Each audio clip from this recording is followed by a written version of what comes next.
Hello every one. ഇന്ന് നമ്മൾ paper 2-ലെ സെക്ഷൻ ബി യൂണിറ്റ് 4.1 ഇന്ദുലേഖ ചന്തുമേനോന്റെ ഇന്ദുലേഖ എന്ന പാഠഭാഗം ഡിസ്കസ് ചെയ്യാണ്. ആദ്യം തന്നെ മുൻവർഷകാല ചോദ്യങ്ങൾ നമുക്ക് പരിചയപ്പെടാം. യൂണിറ്റ് 4 ഇന്ദുലേഖ ചന്തുമേനോൻ. ഒന്നാമത്തെ ക്വസ്റ്റ്യൻ: ഇന്ദുലേഖയിലെ ഏറ്റവും വിജയിച്ച കഥാപാത്രം ഷീനു പട്ടരും പരാജയപ്പെട്ട കഥാപാത്രം ചെറുശ്ശേരി നമ്പൂതിരിയുമാണ് എന്ന നിരീക്ഷണം യുക്തിസഹമോ? വിലയിരുത്തുക. രണ്ടാമത്തെ ക്വസ്റ്റ്യൻ: ഇന്ദുലേഖയുടെ സ്വീകാര്യതയ്ക്ക് നിമിത്തം അതിൽ പ്രതിഫലിക്കുന്ന ആധുനിക വിദ്യാഭ്യാസവും സ്വാതന്ത്ര്യ ബോധവുമാണ്. ചർച്ച ചെയ്യുക. മൂന്നാമത്തെ ക്വസ്റ്റ്യൻ: ചന്തുമേനവൻ ഏതെങ്കിലും പക്ഷപാതം കാണിക്കുന്നുണ്ടെങ്കിൽ അത് പാശ്ചാത്യമോ പൗരസ്ത്യമോ അല്ലെന്നും യഥാർത്ഥ പരിഷ്കാരത്തിൽ മാത്രമേ അദ്ദേഹത്തിന് പക്ഷപാതം ഉള്ളുവെന്നും അനുമാനിക്കാവുന്നതാണ്. ഇന്ദുലേഖയെ ആസ്പദമാക്കി ഈ അഭിപ്രായം പരിശോധിക്കുക. നാലാമത്തെ ക്വസ്റ്റ്യൻ: മനസ്സിനെ സ്വാധീനമാക്കി വെക്കണം. അതാണ് ഒരു പുരുഷന്റെ യോഗ്യത. നിങ്ങൾ പുരുഷന്മാർ തന്റേടമുള്ളവരാണെങ്കിൽ സ്വജാതി സ്ത്രീകൾക്ക് ഈ വിധം അപമാനം ഉണ്ടാകുവാൻ ഇടവരുത്തുമോ? ഇന്ദുലേഖയുടെ ഇത്തരം പുരുഷ നിരൂപണം സ്വജാതി പുരുഷന്മാരുടെ നേർക്ക് ചന്തുമേനോൻ എയ്ത ഒളിയമ്പുകളാണ്. സമർത്ഥിക്കുക. അഞ്ചാമത്തെ ക്വസ്റ്റ്യൻ: ഈ നമ്പൂതിരിമാരെല്ലാം ഒരു പ്രത്യേക ജാതി മനുഷ്യരാണ് മകളെ. കുറെയെല്ലാം നാം അറിഞ്ഞു പെരുമാറണം എന്ന അമ്മയുടെ ഇന്ദുലേഖയോടുള്ള ഉപദേശം സൂര്യ നമ്പൂതിരിപ്പാട് സ്വവർഗത്തിന്റെ പ്രതിനിധിയാണെന്ന് സാക്ഷ്യപ്പെടുത്തുന്നുവോ? പര്യാലോചിക്കുക. ആറാമത്തെ ക്വസ്റ്റ്യൻ: ആംഗല വിദ്യാഭ്യാസം നൽകിയ സ്വാതന്ത്ര്യ ബോധത്തിന്റെ മികവാണ് ഇന്ദുലേഖയുടെയും മാധവന്റെയും വ്യക്തിത്വങ്ങളെ രൂപപ്പെടുത്തിയത് എന്ന് പറയാമോ? നിരൂപിക്കുക. ഏഴാമത്തെ ക്വസ്റ്റ്യൻ: മലയാള നോവൽ സാഹിത്യത്തിന്റെ ദിശാസൂചിയായി മാറാൻ ചന്തുമേനോന്റെ ഇന്ദുലേഖയ്ക്ക് സാധിച്ചതെങ്ങനെയെന്ന് വിമർശാത്മകമായി വിലയിരുത്തുക. എട്ടാമത്തെ ക്വസ്റ്റ്യൻ: രണ്ടു തലമുറകളുടെ സംസ്കാരങ്ങൾ തമ്മിലുള്ള സംഘർഷം ഇന്ദുലേഖയിൽ എങ്ങനെ ദൃശ്യമാകുന്നു? ഒമ്പതാമത്തെ ക്വസ്റ്റ്യൻ: ജീർണമായ ജന്മിത്വ വ്യവസ്ഥിതിയുടെ പ്രാതിനിധ്യം വഹിക്കുന്ന പഞ്ചുമേനോന്റെ സ്വഭാവം പരിണമിക്കുന്നതിനിടയാക്കിയ കാരണങ്ങൾ ചൂണ്ടിക്കാട്ടുക. പത്താമത്തെ ക്വസ്റ്റ്യൻ: ഇന്ദുലേഖയിലെ 18-ാം അധ്യായത്തിലെ ചർച്ചയ്ക്കു നോവലിലുള്ള പ്രസക്തി എന്തെന്നു ചൂണ്ടിക്കാണിക്കുക. 11-ാമത്തെ ക്വസ്റ്റ്യൻ: നോവൽ എന്ന സാഹിത്യശാഖയുടെ അടിസ്ഥാന ലക്ഷണങ്ങൾ എന്ത്? മലയാളത്തിലെ ആദ്യത്തെ ലക്ഷണയുക്തമായ നോവലായി പരിഗണിക്കുന്ന ഇന്ദുലേഖ നോവലിന്റെ ലക്ഷണങ്ങൾ അനുസരിക്കുന്നുണ്ടോ എന്ന് വിശദമാക്കുക. 12th ക്വസ്റ്റ്യൻ: ഇന്ദുലേഖയിലെ നായികാനായകന്മാരുടെ ലക്ഷണങ്ങൾ കേരളീയമല്ല എന്ന ആക്ഷേപം അവഗണനാർഹമാണോ? പരിശോധിക്കുക. 13ാമത്തെ ക്വസ്റ്റ്യൻ: അന്നത്തെ കേരളീയ സമൂഹത്തെക്കുറിച്ചുള്ള ചിത്രങ്ങൾ സമ്മാനിക്കുന്നുണ്ടെങ്കിലും മൊത്തമായി വിലയിരുത്തിയാൽ ഇന്ദുലേഖ ഒരു യാഥാർത്ഥ്യമല്ല, ചന്തുമേനോന്റെ ഒരു സ്വപ്നമായിരുന്നു. ഈ അഭിമതത്തോട് യോജിക്കുന്നുണ്ടോ? 14ാമത്തെ ക്വസ്റ്റ്യൻ: ഇന്ദുലേഖയിലൂടെ സാമൂഹിക പരിഷ്കാരങ്ങൾക്ക് ബീജാവാപം ചെയ്തു ചന്തുമേനോൻ. പരിശോധിക്കുക. 15ാമത്തെ ക്വസ്റ്റ്യൻ: മലയാള നോവൽ സാഹിത്യ ചരിത്രത്തിൽ ഇന്ദുലേഖയ്ക്കുള്ള സ്ഥാനം അടയാളപ്പെടുത്തുക. 16ാമത്തെ ക്വസ്റ്റ്യൻ: ഇന്ദുലേഖ എന്ന നോവലിൽ അർദ്ധധാരയായി വർത്തിക്കുന്നത് സ്ത്രീയുടെ സ്വാതന്ത്ര്യ പ്രഖ്യാപനമാണ്. ചർച്ച ചെയ്യുക. 17ാമത്തെ ക്വസ്റ്റ്യൻ: സാഹിത്യത്തിലൂടെയുള്ള സാമൂഹിക പരിഷ്കരണം എന്ന ലക്ഷ്യം ഇന്ദുലേഖയുടെ രചനയ്ക്കു പിന്നിൽ ഉണ്ടായിരുന്നുവോ? പരിശോധിക്കുക. 18ാമത്തെ ക്വസ്റ്റ്യൻ: കേരളീയ സമൂഹ ഘടനയിലെ ദായാക്രമങ്ങളെ പറ്റി ഇന്ദുലേഖ നൽകുന്ന പാഠങ്ങളേവ? 19ാമത്തെ ക്വസ്റ്റ്യൻ: മലയാള നോവലിന്റെ ഇതിവൃത്തത്തിലും പാത്രാവതരണത്തിലും പ്രതിപാദന രീതിയിലും സംഭവിച്ച മാറ്റങ്ങൾ ഇന്ദുലേഖ, ചെമ്മീൻ, ഖസാക്കിന്റെ ഇതിഹാസം എന്നീ നോവലുകളെ മുൻനിർത്തി വിശദമാക്കുക. 20ാമത്തെ ക്വസ്റ്റ്യൻ: ഇന്ത്യൻ ദേശീയതയെ അടയാളപ്പെടുത്തുന്ന ആദ്യ മലയാള നോവൽ എന്ന നിലയിൽ ഇന്ദുലേഖയുടെ പ്രാധാന്യം എന്ത്? 21ാമത്തെ ക്വസ്റ്റ്യൻ: ചന്തുമേനോൻ മുന്നോട്ട് വയ്ക്കുന്ന പ്രത്യയശാസ്ത്രമാണ് 18-ാം അധ്യായത്തിലെ ആശയ സംവാദനത്തിൽ നിഴലിക്കുന്നത്. ചർച്ച ചെയ്യുക. 18-ാം അധ്യായം നേരത്തെയും നമ്മൾ കണ്ടതാണല്ലോ ക്വസ്റ്റ്യൻ അല്ലേ? നോക്കാം, എവിടെയായിരുന്നു കണ്ടത്?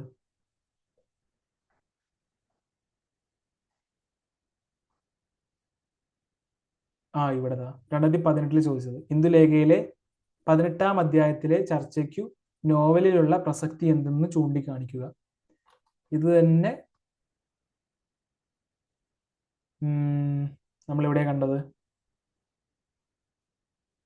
2013 ഇതേ ക്വസ്റ്റ്യൻ ചോദിച്ചിട്ടുണ്ട്. ഓക്കെ, 18-ാം അധ്യായത്തെ കുറിച്ച്. അടുത്തത്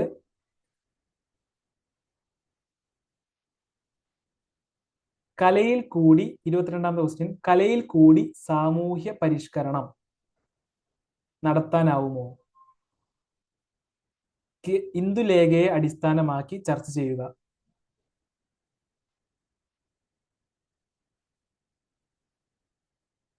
23-ാമത്തെ ക്വസ്റ്റ്യൻ, ഇന്ദുലേഖയിലെ സാംസ്കാരിക തലം, കുടുംബ പ്രശ്നങ്ങളും ആചാര്യ മര്യാദകളും വിശദമാക്കുക.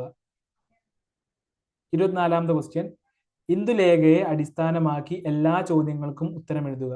എ, ഇന്ദുലേഖയ്ക്ക് ലഭിച്ച വിദ്യാഭ്യാസത്തിലെ ആധുനിക രീതികൾ എന്തെല്ലാം? ബി, ഇന്ദുലേഖ എന്ന യുവതി പ്രതിനിധാനം ചെയ്യുന്ന സ്ത്രീ സങ്കല്പം എങ്ങനെയുള്ളതാണ്?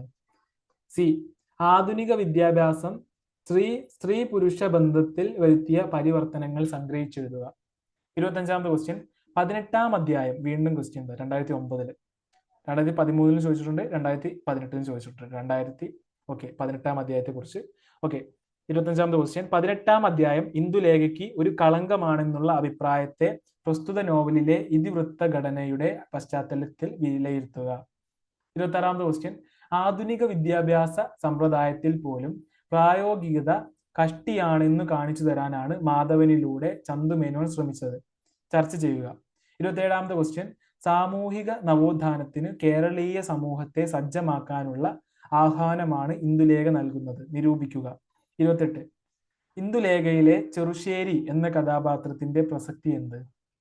29, കേരളത്തിലെ ഒരു വിഭാഗം ജനങ്ങൾക്കിടയിൽ പിൽക്കാലത്തുണ്ടായ സാമൂഹിക പരിവർത്തനങ്ങൾക്കു ബീജാവാപം ചെയ്യാൻ ദീർഘദർശിയായ ചന്തുമേനോന് കഴിഞ്ഞു എന്നതിന് ഉത്തമ ദൃഷ്ടാന്തമാണ് ഇന്ദുലേഖ. എന്തെല്ലാമായിരുന്നു ആ സാമൂഹിക പരിവർത്തനങ്ങൾ?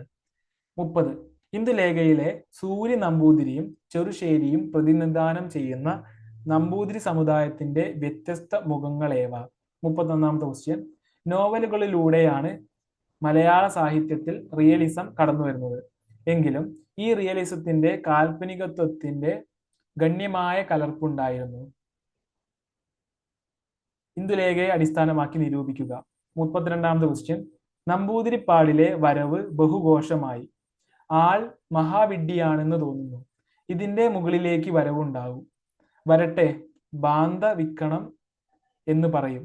ആരെ? നിന്നെ. വന്നു കയറിയ ഉടനെയോ? ഒരു സമയം ഉടനെ തന്നെ പറയും എന്ന് തോന്നുന്നു. അങ്ങനെ പറഞ്ഞാൽ അതിന് ഉത്തരം എൻ്റെ ദാസി അമ്മു പറഞ്ഞോളും. ഈ സംഭാഷണത്തിൽ ഏത് കഥാപാത്രത്തിന്റെ ഏത് സ്വഭാവമാണ് അഭിവ്യക്തമാകുന്നത്? 33-ാമത്തെ ക്വസ്റ്റ്യൻ 2000 ചോദിച്ചതാണ്. മലയാളത്തിലെ ആദ്യത്തെ ലക്ഷണമൊത്ത നോവൽ എന്ന വിശേഷണം ഇന്ദുലേഖയ്ക്ക് യോജിക്കുന്നതെങ്ങനെ? മുമ്പ് പ്രത്യക്ഷപ്പെട്ട ആഖ്യാന കഥകളിൽ നിന്നും ഈ കൃതി ഏതെല്ലാം തരത്തിൽ തനിമ പ്രദർശിപ്പിക്കുന്നു? ഓക്കെ, ഇനി നമ്മൾ പാഠഭാഗത്തിലേക്ക് കിടക്കാം. Malayalam unit 4.1 Indulekha O Chandu Menon. ഇപ്പോൾ 2 സെക്ഷൻ ബിയിലെ പാഠഭാഗമാണ്. നോവൽ. പാശ്ചാത്യ സാഹിത്യത്തിൽ നിന്ന് മലയാളത്തിലേക്ക് കടന്നു വന്ന സാഹിത്യ ശാഖയാണ് നോവൽ. 1887 പുറത്തു വന്ന കുന്തലതയാണ് ആദ്യത്തെ മലയാള നോവൽ എന്നാണ് ചരിത്രകാരന്മാർ നിരപേക്ഷമായി അഭിപ്രായപ്പെടുന്നത്. ഉള്ളൂർ കേരള സാഹിത്യ ചരിത്രത്തിലും MP പോൾ നോവൽ സാഹിത്യ ചരിത്രത്തിലും നിരപേക്ഷമായി അഭിപ്രായപ്പെടുന്നു. അതേസമയം ആർച്ചു ഡീക്കൻ കോശിയുടെ പുല്ലേലി കുഞ്ചു 1882 ഒരു സംവാദം മാത്രമാണെന്നും ഘാതകവധം 1978 ഒരു വിവർത്തന ഗ്രന്ഥമാണെന്നുമുള്ള അഭിപ്രായമാണ് ഈ കൃതികളെ ആദ്യത്തെ നോവൽ എന്ന പദവിയിൽ നിന്ന് മാറ്റി നിർത്തുന്നത്. കേരളത്തെ പശ്ചാത്തലമാക്കി മിസിസ് കോളിൻസ് എഴുതിയ ടവല ഹെമ്യൽർ ഹെമഷി എന്ന ഇംഗ്ലീഷ് കൃതിയുടെ കേവല വിവർത്തനം മാത്രമാണ് ഘാതകവധം. ഈ കാലഘട്ടത്തിൽ തീർത്ഥാടക പുരോഗതി എന്ന മറ്റൊരു കൃതിയും പ്രസിദ്ധീകരിച്ചിരുന്നു. 1840 ജശ ഹൃ ഷാ ലൈ എന്ന ജോൺ ബനിയന്റെ കഥയ്ക്ക് ജോസഫ് പിറ്റ് തയ്യാറാക്കിയ വിവർത്തനം മാത്രമായിരുന്നു അത്. ഷേക്സ്പിയറുടെ സിംബലിൻ നാടകത്തെ ഉപജീവിച്ചുണ്ടാക്കിയ കുന്തലതയും ലക്ഷണയുക്തമായിരുന്നില്ല. രസകരമായ ഒരു കഥ പറഞ്ഞു പോകുക എന്നതിലുപരിയായി ലക്ഷണയുക്തമായ ഒരു നോവലിന് ഉണ്ടാകേണ്ട ഘടനാപരമായ പൂർണ്ണതയോ ഇതിവൃത്തത്തിന്റെ കെട്ടുറപ്പോ പൂർണ്ണ വ്യക്തിത്വമാർന്ന കഥാപാത്രങ്ങളോ ആസ്വാദനത്തിലൂടെ കൈവരുന്ന കാവ്യാനുഭൂതിയോ ഇന്ദുലേഖയ്ക്ക് മുമ്പുള്ള നോവലുകളിൽ പൂർണ്ണമായും കണ്ടെത്തുവാൻ സാധിക്കുന്നില്ല. ജോർജ് ഇരുമ്പയം.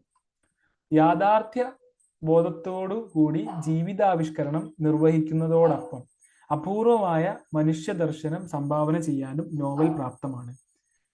സമഗ്ര സ്വഭാവവും സൂക്ഷ്മത നിറഞ്ഞ സമീപനവുമാണ് ഇതര സാഹിത്യ ശാഖകളിൽ നിന്ന് നോവലിനെ ഭിന്നമാക്കുന്നത്. ഗദ്യമഹാകാവ്യം എന്ന വിശേഷണത്തിന് ആസ്പദവും മറ്റൊന്നല്ല എന്ന ഡോക്ടർ ജോർജ് ഓണക്കൂറിന്റെ വാക്കുകളിൽ നിന്ന് സമൂഹത്തിന്റെ ഇതിഹാസമാണ് നോവൽ എന്ന് ബോധ്യപ്പെടും. ഇന്ദുലേഖ ലക്ഷണമൊത്ത ആദ്യ മലയാള നോവൽ. ഇന്ദുലേഖ ലക്ഷണമൊത്ത ആദ്യ മലയാള നോവൽ. നോവലിന്റെ ലക്ഷണങ്ങളെല്ലാം ഒത്തിണങ്ങിയ ആദ്യ മലയാള നോവൽ 1889 പ്രസിദ്ധം ചെയ്ത ഇന്ദുലേഖ ആണ്. കേരളീയ ജീവിതത്തിന്റെ വ്യക്തമായ ചിത്രങ്ങളും സാമൂഹിക ജീവിതാവിഷ്കരണവും ഇതിൽ ഒത്തിണങ്ങിയിരിക്കുന്നു. ബീക്കൻസ് ഫീൽഡിന്റെ ഹെൻറി ടാഡംബിൾ എന്ന കൃതിയാണ് ഇന്ദുലേഖയുടെ രചനയ്ക്ക് ഒ ചന്തുമേനോന് പ്രചോദനം അരുളിയത്. വടക്കൻ കേരളത്തിലെ നായർ തറവാടുകളുടെ പശ്ചാത്തലത്തിൽ രചിച്ച ഇന്ദുലേഖയിൽ അദ്ദേഹം സമകാലിക പ്രശ്നങ്ങൾ സമുചിതമായി കൈകാര്യം ചെയ്തു. ജീവനുള്ള കഥാപാത്രങ്ങളെ കൊണ്ട് ശക്തമായ ജീവിതാവിഷ്കരണം നടത്തിയ ചന്തുമേനോൻ പുതിയൊരു സംസ്കാരത്തിന് നാന്ദി കുറിച്ചു. 19ാം നൂറ്റാണ്ട് അവസാനത്തിൽ കേരളത്തിലെ ജീവിതത്തിൽ സങ്കല്പിക്കാൻ പോലും സാധ്യമാകാത്ത പുതുമയാണ് ഒ ചന്തുമേനോൻ ഇന്ദുലേഖയിലൂടെ കൊണ്ടുവന്നത്. എഴുത്തുകാരന് സമൂഹത്തോടുള്ള പ്രതിജ്ഞാബദ്ധതയാണ് അദ്ദേഹം പുറത്തുകാട്ടിയത്. കേരളത്തിലെ സാമൂഹിക പരിവർത്തനത്തിന് നാന്ദി കുറിക്കുന്ന ആദ്യത്തെ സ്ത്രീ കഥാപാത്രമാണ് ഇന്ദുലേഖ. പരിഷ്കൃതയായ നായികാസങ്കല്പം, വീണവായനയും എംബ്രോയിഡറിയും പുതിയ പാചകവും ഒരു പെൺകുട്ടിയിൽ പരിഷ്കാരങ്ങളായി സംയോജിക്കുന്നു. ഒരു പുതിയ ജീവിത വ്യവസ്ഥയാണ് നോവൽ എന്ന ദർശനത്തെയാണ് ഇന്ദുലേഖ പ്രകടിപ്പിച്ചത്. കുന്തലതയെ പിന്തള്ളി മലയാളത്തിലെ ലക്ഷണയുക്തമായ ഒന്നാമത്തെ നോവലായി ഇന്ദുലേഖ പ്രതിഷ്ഠിക്കപ്പെട്ടതിന്റെ പിന്നിലുള്ള ശക്തിയും ഇതുതന്നെയാണ്. ഇന്ദുലേഖ നോവൽ സംഗ്രഹം. മധ്യ കേരളത്തിലെ സാമാന്യം ഭേദപ്പെട്ട ഒരു നായർ തറവാട്ടിലെ കാരണവരാണ് പഞ്ചുമേനോൻ. അദ്ദേഹത്തിന്റെ അനന്തരവളുടെ മകനാണ് സുമുഖനും അഭ്യസ്ത വിദ്യനും യുവാവുമായ മാധവൻ. മകളുടെ മകളാണ് സുന്ദരിയും യുവതിയും നിപുണയുമായ ഇന്ദുലേഖ. അമ്മയായ ലക്ഷ്മിക്കുട്ടി അമ്മയോടൊപ്പം പഞ്ചുമേനോന്റെ പൂവരങ്ങിൽ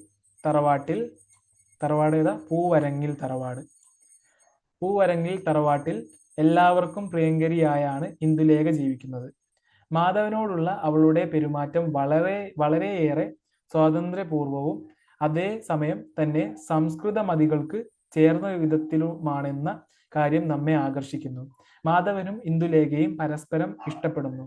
ഇംഗ്ലീഷ് വിദ്യാഭ്യാസത്തിൽ നിന്ന് ഉളവാകുന്ന വീക്ഷണ വൈപുല്യവും സാംസ്കാരിക വികാസവും സ്വാനുഭവത്തിൽ നിന്ന് മനസ്സിലാക്കിയ മാധവൻ തന്റെ കസിനായ ഷിന്നനെ ഇംഗ്ലീഷ് വിദ്യാഭ്യാസത്തിന് അയക്കണമെന്ന് ആഗ്രഹിച്ചു.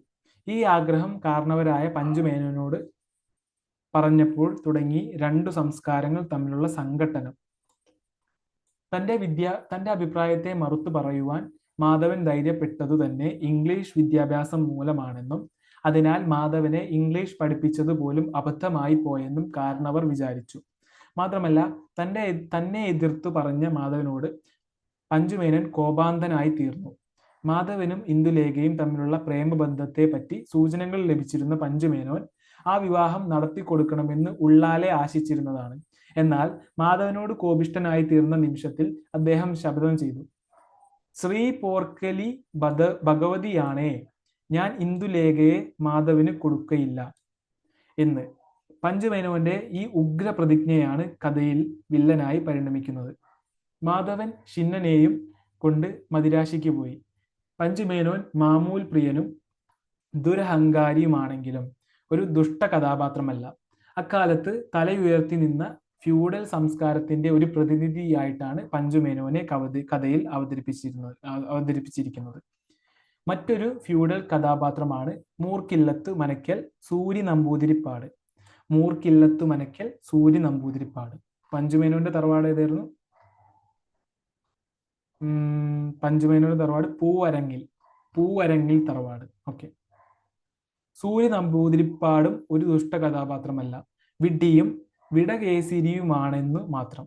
മാധവന് ഇന്ദുലേഖയെ കൊടുക്കുകയില്ലെന്ന് തീർച്ചപ്പെടുത്തി കഴിഞ്ഞപ്പോൾ ഇന്ദുലേഖയെ കെട്ടിക്കുവാൻ പഞ്ചുമേനോൻ കണ്ടെത്തിയ ദേഹമാണ് ആഢ്യൻ നമ്പൂതിരിയായ സൂര്യ നമ്പൂതിരിപ്പാട്. ലക്ഷ്മിക്കുട്ടി അമ്മയുടെ സംബന്ധക്കാരനായ കറുത്തേടത്ത് കേശവൻ നമ്പൂതിരിയുടെ സഹായത്തോടെയാണ് സൂര്യ നമ്പൂതിരിപ്പാടിനെ പൂവരങ്ങിലേക്ക് വരുത്തിയത്. സൂര്യയുടെ വരവും ഇന്ദുലേഖയുമായുള്ള സംവാദവും നോവലിലെ പ്രധാന സംഭവങ്ങളാകുന്നു. ഇവരുടെ കൂടിക്കാഴ്ച അതീവ രസകരവുമായിരുന്നു. ആത്മസ്ഥൈര്യവും സംസ്കാര സമ്പന്നതയുമുള്ള ഒരു അഭ്യസ്ത വിദ്യയുടെ എല്ലാ പ്രൗഢിയോടും അന്തസ്സോടും കൂടി ഇന്ദുലേഖ പെരുമാറി. എന്നുവെച്ചാൽ സ്ത്രീലമ്പടനായ സൂര്യ നമ്പൂതിരിപ്പാടിനെ കണക്കിന് പരിഹസിച്ചു വിട്ടു. ആഢ്യത്വവും ധനസമ്പത്തുമുള്ള മൂർക്കില്ലത്ത് മനക്കലെ സൂര്യ നമ്പൂതിരിപ്പാട് പൂവരങ്ങിൽ സംബന്ധത്തിന് വന്നിട്ട് വെറും കൈയോടെ മടങ്ങുകയോ? ലക്ഷ്മിക്കുട്ടിയെ നഷ്ടപ്പെട്ടേക്കുമോ എന്ന് കറുത്തേടം വേവലാതി പൂണ്ടു. പക്ഷേ സംഭവിച്ചത് മറ്റൊന്നായിരുന്നു. ഒരു പൂച്ചക്കുട്ടിയെ ചാക്കിലാക്കി കൊണ്ടുപോകുന്ന ലാഘവത്തോടെ പഞ്ചുമേനോന്റെ ഒരു മരുമകൾ കല്യാണിക്കുട്ടിയെ സംബന്ധം നടത്തി പല്ലക്കിൽ കയറ്റി കൊണ്ടുപോയി. ഈ സംഭവം നാട്ടിൽ പ്രചരിച്ചത് ഇന്ദുലേഖയെ സൂര്യ നമ്പൂതിരിപ്പാട് സംബന്ധം വെച്ചു കൊണ്ടുപോയി എന്ന രൂപത്തിലാണ്. ഇതിനിടെ ഉദ്യോഗാർത്ഥം മദിരാശിയിൽ പോയതിനു ശേഷം നാട്ടിലേക്ക് മടങ്ങിയ മാധവന്റെ ചെവിയിലും യാദൃശ്ചികമായി ഈ വാർത്ത എത്തി. മാധവൻ വിശ്വാസ്യ യോഗ്യനായ ഒരു സുഹൃത്തിൽ നിന്നും ശങ്കരശാസ്ത്രികൾ ഈ വാർത്ത കേട്ടപ്പോൾ കൂടുതലൊന്നും ആലോചിക്കാതെ പ്രേയസിയെ നഷ്ടപ്പെട്ടതിൽ മനം നൊന്ത് നാടുവിട്ടു.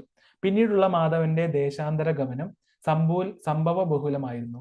ബോംബെയിലും കൽക്കത്തയിലും പിന്നീട് ബോംബെയിലും മറ്റുമായി മാധവൻ ഉത്തരേന്ത്യ മുഴുവൻ ഒരു പര്യടനം നടത്തി. നല്ലവരും തട്ടിപ്പുകാരുമായ പലതരക്കാരുമായി ഇടപഴകുവാനും പല വിധത്തിലുള്ള അനുഭവങ്ങൾ ഉൾക്കൊള്ളാനും കഴിഞ്ഞതിനു ശേഷം ബാബു കേശവ് ചന്ദ്രസൻ എന്ന പരിഷ്കൃതാശയന്റെ ആതിഥ്യം സ്വീകരിച്ചുകൊണ്ട് ബോംബെയിൽ താമസിക്കുവാൻ സംഗതിയായി. ഈ അവസരത്തിൽ മാധവനെ അന്വേഷിച്ചുകൊണ്ട് മാധവന്റെ പിതാവായ ഗോവിന്ദ പണിക്കറും കസിൻ ഗോവിന്ദൻകുട്ടി മേനോനും ബോംബെയിൽ എത്തി താമസിച്ചു വരികയായിരുന്നു. യാദൃശ്ചികമായി കേശവ് ചന്ദ്രസൻ ഗോവിന്ദൻകുട്ടി മേനോനെ കണ്ടുമുട്ടുകയും മാധവന്റെ മുഖച്ഛായ പോലെ തോന്നിയതുകൊണ്ട് പരസ്പരം പരിചയപ്പെടുകയും ചെയ്തു. അങ്ങനെ മാധവാന്വേഷണം വിജയത്തിൽ കലാശിച്ചു. തുടർന്ന് 18-ാം അധ്യായത്തിൽ ആനുകാലിക സംഭവങ്ങളെയും ഉൾപ്പെടുത്തിക്കൊണ്ട് ഒരു നീണ്ട ചർച്ച തന്നെ നടക്കുന്നുണ്ട്. എല്ലാത്തിനും ഒടുവിൽ ഗോവിന്ദ പണിക്കരും ഗോവിന്ദൻകുട്ടി മേനോനും ഒരുമിച്ച് മാധവൻ പൂവരങ്ങിൽ മടങ്ങിയെത്തുന്നു. അതോടെ ഇന്ദുലേഖ മാധവന്മാർ തമ്മിലുള്ള സമാഗമത്തിന് പശ്ചാത്തലം ഒരുങ്ങി. സൂര്യ നമ്പൂതിരിപ്പാടിനെ കൊണ്ട് ഇന്ദുലേഖയെ കെട്ടിക്കാൻ കഴിയാതെ പോയെങ്കിലും പഞ്ചുമേനോന്റെ കോപം പകുതി ശമിച്ചിരുന്നു. ഇന്ദുലേഖയുടെ ദൈന്യാവസ്ഥയിൽ അകമലിയുക കൂടി ചെയ്തപ്പോൾ പഞ്ചുമേനോൻ തികച്ചും ശാന്തനായി. പശ്ചാത്താപ വിധേയനായ കാരണവർ പ്രായശ്ചിത്ത കർമ്മം നിർവഹിച്ച് ഇന്ദുലേഖ മാധവന്മാരുടെ വിവാഹം നടത്തിക്കൊടുക്കുന്നതോടെ ശുഭപര്യവസായി കഥ അവസാനിക്കുന്നു. ഇന്ദുലേഖയിലെ സന്ധിശില്പം. ഇന്ദുലേഖയിലെ സന്ധിശില്പം. ഒരു നോവലിന്റെ ഇതിവൃത്തത്തോട് സ്വയം പൂർണ്ണത ഉണ്ടായിരിക്കണമെന്ന് MP പോൾ ചൂണ്ടിക്കാണിക്കുന്നു. പഞ്ചസന്ധികളിലൂടെ കടന്നാണ് ഇതിവൃത്തം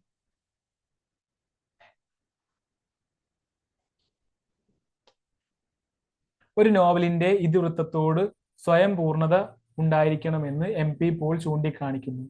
പഞ്ചസന്ധികളിലൂടെ കടന്നാണ് ഇതിവൃത്തം പൂർണ്ണത പ്രാപിക്കുന്നത്.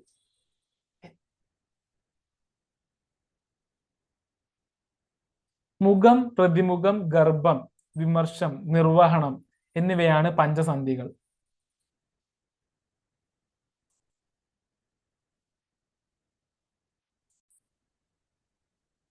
ഇന്ദുലേഖയിലെ സന്ധിശില്പം. ഒരു നോവലിന്റെ ഇതിവൃത്തത്തോട് സ്വയം പൂർണ്ണത ഉണ്ടായിരിക്കണമെന്ന് MP പോൾ ചൂണ്ടിക്കാണിക്കുന്നു. പഞ്ചസന്ധികളിലൂടെ കടന്നാണ് ഇതിവൃത്തം പൂർണ്ണത പ്രാപിക്കുന്നത്. മുഖം, പ്രതിമുഖം, ഗർഭം, വിമർശം, നിർവഹണം എന്നിവയാണ് പഞ്ചസന്ധികൾ. നോവലിന്റെ കഥാബീജം മുഖസന്ധിയിൽ നിക്ഷേപിക്കപ്പെടുന്നു. പ്രധാന കഥാപാത്രങ്ങളെ അവതരിപ്പിക്കുകയും ചെയ്യുന്നു. മുഖസന്ധിയിൽ നിക്ഷേപിക്കപ്പെട്ട ബീജം വളർന്നു വികസിക്കുന്ന ഘട്ടത്തെയാണ് പ്രതിമുഖ സന്ധി എന്ന് പറയുന്നത്. പ്രതിമുഖ സന്ധിയിൽ വളർന്നു നിൽക്കുന്ന കഥാബീജം അതിന്റെ പൂർണ്ണതയിലെത്തി നിൽക്കുന്നതാണ് ഗർഭസന്ധി. കഥയ്ക്ക് ഇനി മുകളിലേക്ക് വളരാനാവില്ല. ഗർഭസന്ധിയിലെത്തി പൂർണ്ണത പ്രാപിച്ച് കഥാബീജം വീണ്ടും ശുഭാന്തമായി ആരംഭസ്ഥിതിയിലേക്ക് തന്നെ മടങ്ങി വരുന്ന അവസ്ഥയാണ് വിമർശ സന്ധി. കഥയുടെ ഇതിവൃത്തം ശുഭാന്തമായി പരിണമിക്കുന്ന അന്ത്യഘട്ടമാണ് നിർവഹണ സന്ധി. ഇന്ദുലേഖയിൽ ഈ വിഭജനം എപ്രകാരമാണെന്ന് നമുക്ക് താഴെ സൂചിപ്പിക്കുന്നു. മുഖം, മാധവൻ ഇന്ദുലേഖ പ്രണയം നാമ്പിടുന്നു. പ്രതിമുഖം, പഞ്ചുമേനോൻ പ്രണയത്തെ എതിർക്കുന്നു. ഉഗ്രശപഥം. ഗർഭം, മാധവൻ നാടുവിടുന്നു. സൂര്യയെ വിവാഹത്തിനായി വിളിക്കുന്നു. സൂരി ഇന്ദുലേഖയെ വിവാഹം ചെയ്തെന്ന വാർത്ത പരക്കുന്നു. വിമർശം, മാധവൻ തിരികെ എത്തുന്നു. പഞ്ചുമേനോന് പശ്ചാത്താപം. നിർവഹണം, ഇന്ദുലേഖ മാധവൻ വിവാഹം നടത്തി കൊടുക്കുന്നു. അങ്ങനെ ശുഭപര്യവസായിയായി നോവൽ അവസാനിക്കുന്നു. ശുഭപര്യവസായിയായി നോവൽ അവസാനിക്കുന്നു. ഓക്കെ. കഥാപാത്ര സൃഷ്ടി. ചന്തുമേനോന്റെ മുഖ്യ വിജയം കഥാപാത്ര സൃഷ്ടിയിലാണ്. ഈ നോവലിലെ സൂര്യ നമ്പൂതിരിപ്പാടും പഞ്ചുമേനോനും ഇന്ദുലേഖയും ഭാരതീയ സാഹിത്യത്തിൽ തന്നെ സ്ഥലം പിടിക്കുവാൻ അർഹതയുള്ള അനശ്വര കഥാപാത്രങ്ങളാണ്. ഒന്നിലധികം പ്രാവശ്യം ഒരു കഥാപാത്രം രംഗപ്രവേശം ചെയ്തിട്ടുണ്ടോ അവരെ നമുക്ക് തിരിച്ചറിയാൻ സാധിക്കുന്ന വിധത്തിൽ മറ്റു കഥാപാത്രങ്ങളും ഇതിൽ അവരുടെ വ്യക്തിത്വം നിലനിർത്തുന്നു. പ്രധാന കഥാപാത്രങ്ങളെല്ലാം ഓരോ പ്രത്യേക സംസ്കാരത്തിന്റെ പ്രതിനിധി എന്ന നിലയിൽ ടൈപ്പുകളാണ്. അതേസമയം തന്നെ വ്യക്തിഗതമായ സ്വഭാവ വിശേഷണങ്ങളുടെ ഫലമായി അവർക്ക് ശക്തമായ വ്യക്തിത്വവുമുണ്ട്. അങ്ങനെ ടൈപ്പും വ്യക്തിയും ചേർന്നു കൊണ്ടുള്ള കഥാപാത്രങ്ങളെ സൃഷ്ടിക്കുന്നതിൽ ചന്തുമേനോൻ അനാദൃശ്യമായ കഴിവ് പ്രകടിപ്പിച്ചിട്ടുണ്ട്. മിഴിവും അഴകുമുള്ള ഇത്തരം കഥാപാത്രങ്ങൾ കാലാതിവർത്തികളായി പരിശോഭിക്കും. പഞ്ചുമേനോൻ, ഒന്നാമത്തേതാണ് പഞ്ചുമേനോൻ.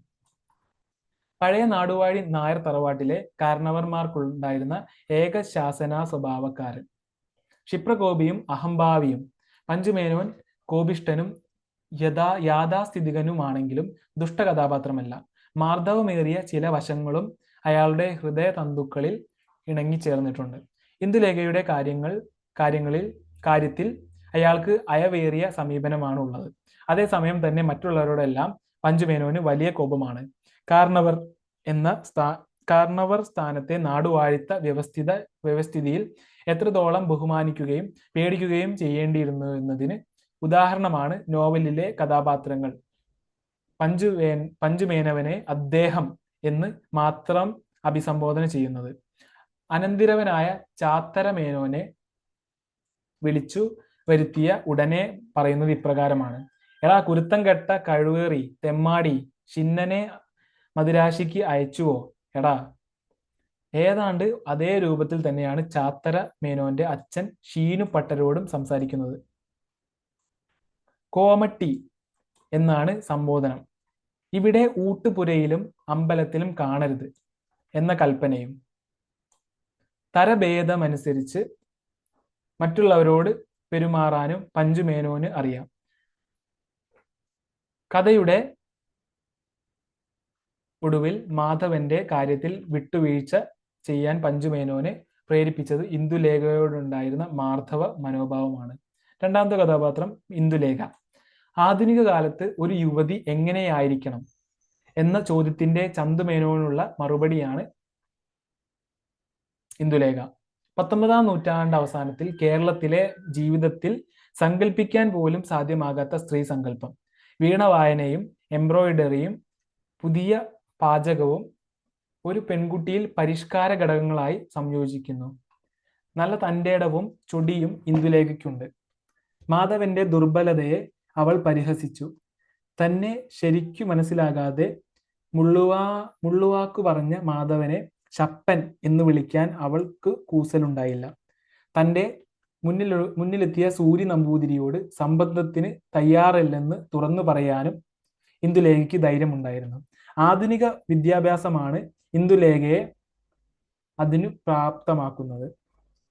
ഇംഗ്ലീഷ് വിദ്യാഭ്യാസം, പരിഷ്കാരം, സ്ത്രീ സ്വാതന്ത്ര്യം, ആത്മാഭിമാനം, നീതിബോധം, പ്രണയസ്ഥൈര്യം, താൻ പോരിമ, വിവേകം എന്നിങ്ങനെ ഒരു സ്ത്രീക്ക് ഉണ്ടായിരിക്കണം എന്ന് ചന്തുമേനോൻ ആഗ്രഹിച്ച ഗുണങ്ങളുടെയും കഴിവുകളുടെയും വിളനിലമായ മാതൃകാരത്നമാണ് ഇന്ദുലേഖ എന്ന അദ്ദേഹത്തിന്റെ മാനസപുത്രി. ഇന്ദുലേഖയെ ഇംഗ്ലീഷ് വിദ്യാഭ്യാസത്തിന്റെ പശ്ചാത്തലത്തിൽ അവതരിപ്പിക്കുമ്പോഴും ചന്തുമേനോനിലെ പാരമ്പര്യ സ്ത്രീ സങ്കല്പങ്ങൾ ഇന്ദുലേഖ എന്ന കഥാപാത്രത്തിന് മുകളിൽ നിഴലിക്കുന്നത് സൂക്ഷ്മ നിരീക്ഷണത്തിൽ കണ്ടെത്താൻ സാധിക്കുന്നതാണ്. ഇന്ദുലേഖയുടെ ദിനചര്യകളെ കുറിച്ച് വിശദീകരിക്കുന്ന നോവലിസ്റ്റ് പാരമ്പര്യ സ്ത്രീബോധത്തെയാണ് പ്രകടമാക്കുന്നത്.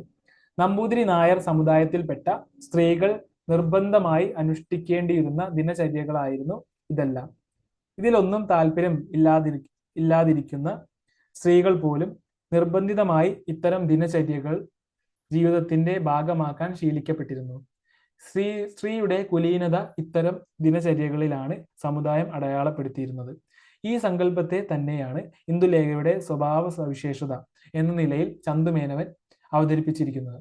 മാധവനോടുള്ള പ്രണയത്തിൽ സാധാരണയായി കണ്ടുവന്നിരുന്ന സ്ത്രീ ചപലതകളെ ഇല്ലാതാക്കാൻ ഇന്ദുലേഖയിലൂടെ നോവലിസ്റ്റ് ശ്രമിക്കുന്നുവെങ്കിലും ആ പരീക്ഷണവും നോവലിൽ വഴുതി പോകുന്നതായി കാണാവുന്നതാണ്.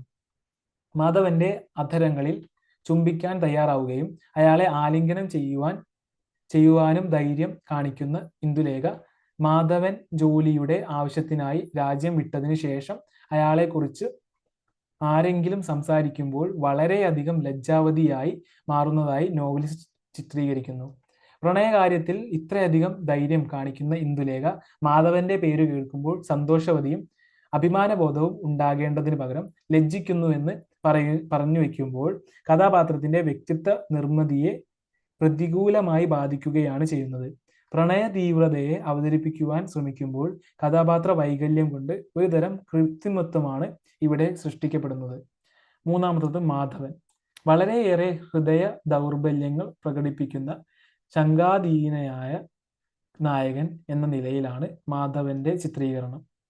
വളരെയധികം ഹൃദയ ദൗർബല്യങ്ങൾ പ്രകടിപ്പിക്കുന്ന ശങ്കാധീനനായ നായകൻ എന്ന നിലയിലാണ് മാധവന്റെ ചിത്രീകരണം. ചന്തുമേനോൻ ഭാവിയെ മുന്നിൽ കണ്ടുകൊണ്ട് ഒരു മാതൃകാ ജോഡിയെ നിർമ്മിച്ചു.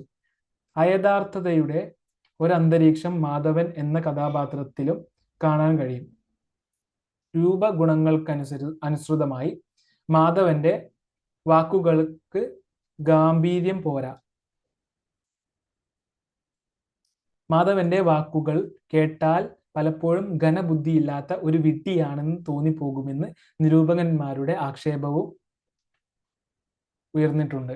ഇന്ദുലേഖ മാധവ സംഭാഷണങ്ങളിൽ മാധവൻ ചിലപ്പോഴൊക്കെ പരിഹാസ്യനായി തീരുന്നത് ആധുനിക വിദ്യാഭ്യാസ സമ്പ്രദായത്തിൽ പോലും പ്രായോഗികത കഷ്ടിയാണെന്ന് കാണിച്ചു തരികയാണ്. വിവാഹ സമ്പ്രദായത്തെയും സ്ത്രീ സ്വാതന്ത്ര്യത്തെയും കുറിച്ച് മാധവനും ഇന്ദുലേഖയും നടത്തുന്ന സംഭാഷണ രംഗങ്ങൾ ഇതിന് ഉദാഹരണമാണ്. ആധുനിക വിദ്യാഭ്യാസത്തിന്റെ മേന്മകളും മാധവനിൽ ഉണ്ട്. കാരണവരുടെ എതിർപ്പ് വകവയ്ക്കാതെ ഷിന്നനെ മദിരാശിക്ക് കൊണ്ടുപോയത് അതിന്റെ ഭാഗമാണ്. 18-ാം അധ്യായത്തിലെ നീണ്ട ചർച്ചയിൽ അച്ഛൻ പറയുന്ന അഭിപ്രായങ്ങളിൽ ചിലത് ശുദ്ധ അന്ധവിശ്വാസമാണെന്ന് അറിയാമായിരുന്നിട്ടും ശുദ്ധ ബോഷക് എന്ന് തള്ളി പറയുന്നതിന് പകരം അച്ഛൻ തെറ്റിദ്ധരിപ്പിക്കപ്പെട്ടിരിക്കുകയാണെന്ന രീതിയിലാണ് മാധവൻ മറുപടി പറയുന്നത്. ഗുരുജനങ്ങളോട് ആദരവ് കാണിക്കണമെന്ന കാര്യത്തിൽ മാധവന് നിർബന്ധമുണ്ട്. പക്ഷേ തെറ്റായ കാര്യങ്ങളെ തെറ്റാണെന്ന് ആദരപൂർവം ചൂണ്ടിക്കാണിക്കുകയും വേണം. അറിവ് കൂടുന്തോറും ഉണ്ടാകേണ്ട വിനയം മാധവന്റെ സ്വഭാവത്തിന്റെ പ്രത്യേകതയാണ്. മാധവൻ ഒരു പൂർണ്ണ വ്യക്തിത്വമായി നോവലിൽ നിലനിൽക്കുന്നില്ല. 16-ാം അധ്യായം വരെ മാധവൻ എന്ന കഥാപാത്രത്തിന് വ്യക്തമായ ഒരു രൂപം നൽകാൻ കഴിഞ്ഞ നോവലിസ്റ്റിന് 17-18 അധ്യായങ്ങളിലേക്ക് എത്തുമ്പോൾ കഥാപാത്രം എന്ന നിലയിൽ നിന്നും മാധവനെ തന്റെ ആശയങ്ങൾ പ്രചരിപ്പിക്കുന്നതിനുള്ള ഒരു ഉപകരണമായി മാറ്റേണ്ടി വരുന്നുണ്ട്. 17-ാം അധ്യായത്തിലെ മാധവന്റെ രാജ്യസഞ്ചാരം കേരളത്തിന് പുറത്തുണ്ടായ മുതലാളിത്ത മാറ്റങ്ങളെ സൂചിപ്പിക്കുവാനും 18-ാം അധ്യായത്തിലെ ചർച്ച മതം, രാഷ്ട്രീയം എന്നീ വ്യവസ്ഥകളിലെ തന്റെ കാഴ്ചപ്പാടുകളെ ബോധ്യപ്പെടുത്തുന്നതിനും മാധവനെ ഉപയോഗിക്കുകയാണ് ചെയ്യുന്നത്. 4-ാമത്തെ ക്യാരക്ടറാണ് സൂര്യ നമ്പൂതിരിപ്പാട്. ചന്തുമേനോന്റെ ഇന്ദുലേഖ വായിച്ചിട്ടുള്ളവർക്ക് മറ്റെല്ലാവരെയും മറന്നാലും അതിലെ സൂര്യ നമ്പൂതിരിയെ മറക്കാനാവില്ല. കടുത്ത വർണ്ണം, സ്ത്രീലമ്പടത്വം. കടുത്ത വർണ്ണം. സ്ത്രീലമ്പടത്വം. ഇന്ദുലേഖ അമ്മ, തോഴി, കല്യാണിക്കുട്ടി. പൊങ്ങച്ചം. വിഡ്ഢിത്തം. ധനാസക്തി. സുഖാസക്തി. കഥകളി ഭ്രാന്ത്. അൽപത്തം. ഭീരുത്വം. പണ്ഡിതമന്യത. പണ്ഡിതമന്യത, പണ്ഡിതനാണെന്നുള്ള ഭാവം എന്നിവയെല്ലാം സൂരി എന്ന കഥാപാത്രത്തിന്റെ പ്രത്യേകതകളാണ്. കടുത്ത നിറങ്ങളിൽ വരച്ചു കാട്ടിയതാണെങ്കിലും സൂര്യ നമ്പൂതിരിപ്പാടിന്റെ ചിത്രീകരണമാണ് ഈ നോവലിനെ ജീവസുള്ളതാക്കി മാറ്റുന്നത്. എല്ലാ തിന്മകൾക്കും വങ്കത്തരങ്ങൾക്കുമിടയിലും സഹതാപമർഹിക്കുന്ന ഒരു ഹാസ്യ കഥാപാത്രത്തിന്റെ ഛായ അയാൾക്ക് നൽകിയ ചന്തുമേനോൻ ഈ ഒരൊറ്റ കഥാപാത്രത്തിന്റെ പേരിൽ മാത്രം മലയാള സാഹിത്യ ലോകത്ത് അനശ്വരനായിരിക്കും.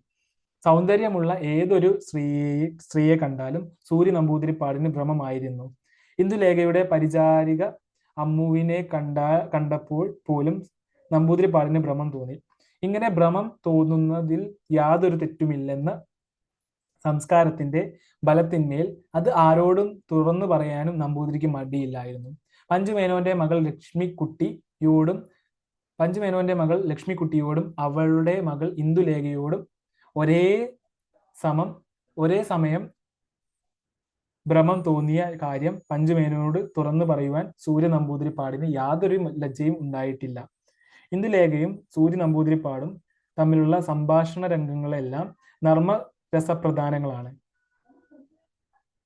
വിടാഗ്രേസരനും വിഡ്ഢിയുമായ സൂര്യ നമ്പൂതിരിപ്പാട് ഇന്ദുലേഖയുടെ മുമ്പിൽ തീർത്തും പരിഹാസ്യനായിത്തീരുന്നു.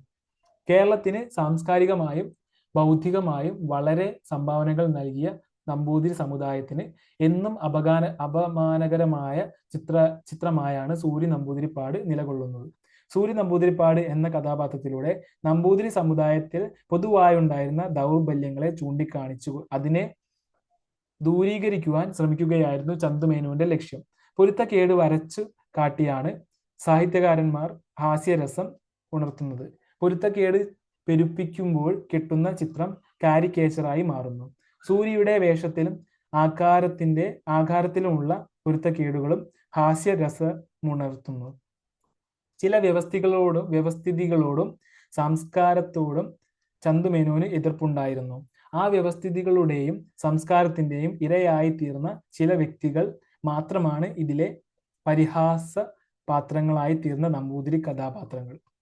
ചെറുശ്ശേരി, അഞ്ചാമത്തെ ക്യാരക്ടറാണ് ചെറുശ്ശേരി. സൂര്യ നമ്പൂതിരിയെ കണക്കിന് പരിഹസിച്ച ചന്തുമേനോൻ പറയുന്നു, എനിക്ക് മലയാളത്തിൽ നമ്പൂതിരിമാരെക്കാൾ അധികം ബഹുമാനമുള്ളവരായി ആരുമില്ല എന്ന്.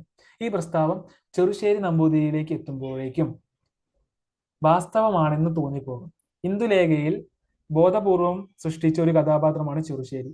സംസ്കാരവും വിദ്യാഗുണവും സഹിഷ്ണുതയും സരസത്വയുമുള്ള ഒരു ശ്രേഷ്ഠ വ്യക്തിയാണ് ഇദ്ദേഹം എന്ന് പലവട്ടം ചന്തുമേനോൻ പറയുന്നുണ്ട്. ഒട്ടേറെ രംഗങ്ങളിൽ അദ്ദേഹത്തെ അവതരിപ്പിക്കുകയും ചെയ്യുന്നുണ്ട്. പക്ഷേ അദ്ദേഹത്തിന്റെ മഹത്വ ഗുണങ്ങളെ പറ്റി നോവലിസ്റ്റിന്റെ വക്കാലത്ത് അല്ലാതെ അദ്ദേഹത്തിൻ്റെതായി ഒന്നുമില്ല എന്ന PK ബാലകൃഷ്ണന്റെ അഭിപ്രായം അക്ഷരാർത്ഥത്തിൽ ശരി തന്നെയാണ്. സൂര്യ നമ്പൂതിരിപ്പാട് വിടനും വിഡ്ഢിയുമാണെങ്കിൽ ചെറുശ്ശേരി ബുദ്ധിമാനും വിദ്യാസമ്പന്നനും ആണ്. നോവലിന്റെ ഒരു ഘട്ടത്തിൽ പ്രാചീന വിദ്യാഭ്യാസത്തിനും അതിൻ്റെതായ മേന്മകളുണ്ടെന്ന് ചെറുശ്ശേരിയുടെ ഭാഷണം നമുക്ക് മനസ്സിലാക്കി തരുന്നുണ്ട്. ല ല ഹലാലി മാത്രം കൂട്ടിച്ചേർത്താണ് സൂര്യ നമ്പൂതിരിപ്പാടിനെ സൃഷ്ടിച്ചതെങ്കിൽ ലാല മാത്രം ഉൾക്കൊള്ളിച്ചത് കൊണ്ടാണ് ചന്തുമേനോൻ സ്വന്തം ആവശ്യപ്രകാരം മാത്രം കലാശില്പത്തിലേക്ക് കൂട്ടിച്ചേർത്ത ഒരു കഥാപാത്രമാണ് ചെറുശ്ശേരി നമ്പൂതിരി. ഇതര കഥാപാത്രങ്ങൾ. ഒരു നോവലിന്റെ വിജയം അതിലെ പ്രധാന കഥാപാത്രങ്ങളുടെ മാത്രം ചൈതന്യത്തെ ആശ്രയിച്ചല്ല ഇരിക്കുന്നത്. ചന്തുമേനോന്റെ സാഹിത്യരാമങ്ങളിൽ പച്ച പിടിച്ചു നിൽക്കുന്ന വൃക്ഷങ്ങളും സസ്യങ്ങളും മാത്രമേ ഉള്ളൂ. ഇന്ദുലേഖയിൽ ശീനുപട്ടരും ഗോവിന്ദ പണിക്കരും ഗോവിന്ദൻ കുട്ടി മേനോനും കണ്ടരു മേനോനും ലക്ഷ്മി അമ്മയും കേശവൻ നമ്പൂതിരിയും എന്തിന് ഭൃത്യൻ ഗോവിന്ദൻ വരെയും നല്ല മിഴിവുള്ള കഥാപാത്രങ്ങളാണ്. ഓരോരുത്തർക്കുമുണ്ട് പ്രത്യേകതരം സംസ്കാരവും വ്യക്തി സ്വഭാവവും. കഥാപാത്രങ്ങൾ ഒറ്റനോട്ടത്തിൽ. പഞ്ചുമേനോൻ തറവാട്ടുകാരനവർ, പൂവള്ളി തറവാട്. പഞ്ചുമേനോന്റെ തറവാട് പൂവള്ളി തറവാട്. ഇന്ദുലേഖ നായിക, പഞ്ചുമേനോന്റെ മകളുടെ മകൾ. ലക്ഷ്മിക്കുട്ടി അമ്മ, ഇന്ദുലേഖയുടെ അമ്മ, പഞ്ചുമേനോന്റെ മകൾ. മാധവൻ, പഞ്ചുമേനോന്റെ അനന്തിരവളുടെ മകൻ, നായകൻ. ഗോവിന്ദൻകുട്ടി മേനോൻ, മാധവന്റെ കസിൻ. ശങ്കരവാര്യർ, മാധവന്റെ സുഹൃത്ത്. കുഞ്ഞുകുട്ടിയമ്മ, പഞ്ചുമേനോന്റെ ഭാര്യ. ചിന്നൻ, മാധവന്റെ കസിൻ. ശീനുപട്ടർ, പഞ്ചുമേനോന്റെ സഹോദരിയുടെ സംബന്ധക്കാരൻ. ചെറുശ്ശേരി, ബുദ്ധിമാനായ ഒരു നമ്പൂതിരി കഥാപാത്രം. സൂര്യ നമ്പൂതിരിപ്പാട്, വിഡനും വിഡ്ഢിയും ആയ ഹാസ്യ കഥാപാത്രം, ഇന്ദുലേഖയുമായി സംബന്ധത്തിന് വന്ന ആൾ. അമ്മു, ഇന്ദുലേഖയുടെ പരിചാരിക. കറുത്തേടത്ത് കേശവൻ നമ്പൂതിരി, ലക്ഷ്മിക്കുട്ടിയമ്മയുടെ ഭർത്താവ്. ഗോവിന്ദ പണിക്കർ, മാധവന്റെ അച്ഛൻ. കല്യാണിക്കുട്ടി, പഞ്ചുമേനോന്റെ മരുമകൾ.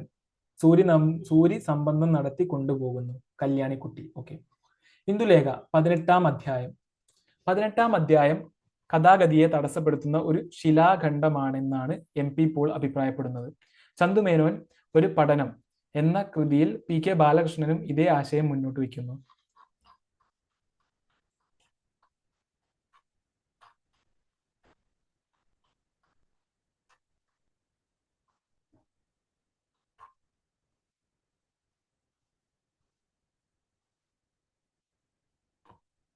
പതിനെട്ടാം അധ്യായം കഥാഗതിയെ തടസ്സപ്പെടുത്തുന്ന ഒരു ശിലാഖണ്ഡമാണെന്നാണ് MP പോൾ അഭിപ്രായപ്പെടുന്നത്.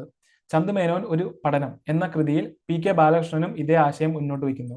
നോവലിന്റെ കഥാഗതി ഇതിനേക്കാൾ സമർത്ഥമായി തടസ്സപ്പെടുത്തുന്ന ഒരു തന്ത്രം നമുക്ക് സങ്കല്പിക്കാൻ സാധ്യമല്ല. നദീപ്രവാഹത്തിന്റെ മുമ്പിൽ വലിയൊരു പാറക്കെട്ട് പോലെ അത് നിൽക്കുന്നു. ഇപ്രകാരം നിരൂപകന്മാരാൽ ഏറെ ചർച്ച ചെയ്യപ്പെട്ടിട്ടുള്ള ഒന്നാണ് ഇന്ദുലേഖയുടെ 18-ാം അധ്യായം. ഇതിവൃത്തഘടനയുടെ അടിസ്ഥാനത്തിൽ ഈ വിലയിരുത്തലുകളെ ഒന്ന് പരിശോധിക്കാം. ബോംബെയിൽ ബാബു കേശവ് ചന്ദ്രസെന്നിന്റെ അത്യുന്നതമായ വെൺമാടത്തിൽ ഇരുന്നുകൊണ്ട് ചന്ദ്രിക പരന്ന രാത്രിയിലാണ് ഗോവിന്ദ പണിക്കരും ഗോവിന്ദൻകുട്ടി മേനോനും മാധവനും തമ്മിലുള്ള സംഭാഷണം നടന്നത്. ഇംഗ്ലീഷ് ഭാഷ പഠിച്ചതിന്റെ ഭവിഷ്യത്താണ് മാധവന്റെ പ്രവാസം തുടങ്ങിയ തകരാറുകളെന്ന് ഗോവിന്ദ പണിക്കർ നിരീക്ഷണം ചെയ്യുന്നതോടെയാണ് വാദം ആരംഭിക്കുന്നത്. ഇംഗ്ലീഷ് പഠിക്കുന്നതിൻ്റെ ഗുണഗണങ്ങളെ പറ്റി പല വാദങ്ങളും തുടർന്ന് നടക്കുന്നു. അവിടെ നിന്ന് അത് ആസ്തിക നാസ്തിക വാദങ്ങളിലേക്ക് വളരുന്നു.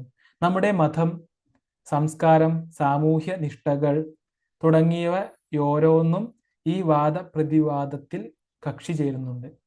നിരവധി ക്ലേശങ്ങൾ സഹിച്ച് നാടുവിട്ടുപോയ മാധവനെ കണ്ടെത്തി പൂവരങ്ങിൽ നടന്ന വൃത്താന്തങ്ങളെയെല്ലാം അറിയിച്ച് പിറ്റേന്ന് മൂവരും കൂടി മലയാളത്തിലേക്ക് പുറപ്പെടാൻ നിശ്ചയിച്ചിരിക്കുന്ന ഘട്ടത്തിൽ മാധവന്റെ മനോനില എപ്രകാരമായിരിക്കുമെന്ന് മനസ്സിലാക്കാതെയുള്ള ഈ വാദകോലാഹലം സന്ദർഭത്തിന് ഒട്ടുതന്നെ യോജിക്കുന്നില്ല എന്നാണ് നിരൂപക മതം.